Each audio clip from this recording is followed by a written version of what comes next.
Welcome to a very special tour of new technology at Memorial Medical Center. And we're visiting, first of all, with Marjorie Calvetti. She's the director of Memorial's imaging.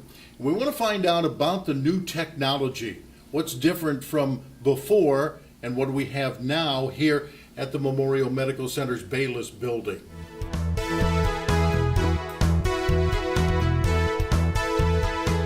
Marjorie, what is different in the technology that we have now here at the imaging at Bayless building, Memorial Medical Center, than before?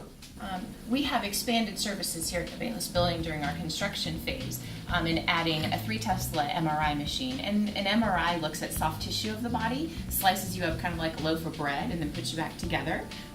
Digital mammography looks at breast tissue, but it's electronic imaging.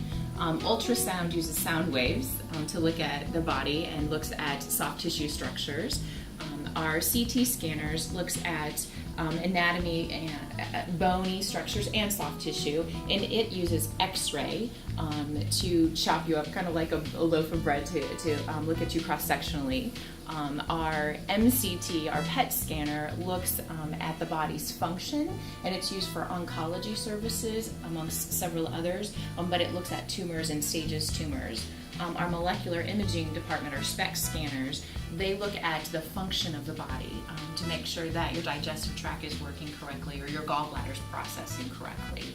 General X-ray looks at two-dimensional imaging of the body, just a plain X-ray, like a foot X-ray if you were to break your foot, or a hand X-ray.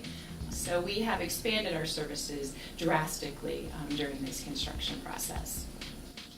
Marjorie, what's the impact of this new technology for the medical community of Memorial Medical Center? The impact to our community with the opening of the Bayless Imaging Center will be dramatic.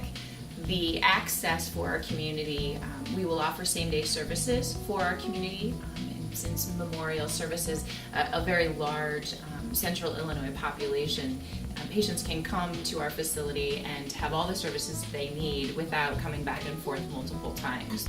Marjorie, what about the impact for patients then, coming to the Bayless Center? It makes everything much, much easier, as you just mentioned, but what will the impact be totally for these patients that are now coming in from everywhere, not just Springfield, but throughout central Illinois? The impact to the patients individually will hopefully be better access. They will be able to park out front or in the parking ramp right behind. They will have access to extended hours of service, so we are open into the evenings. We will evaluate into the future, perhaps being open on the weekends, listening to the voice of our customer and what they would like. We designed this building as an environment that's welcoming and comfortable and relaxing. So hopefully when our patients come to visit us, they will feel like it's a good patient experience and just comforting, more of a retreat to come visit us than to come and to get services or just an X-ray.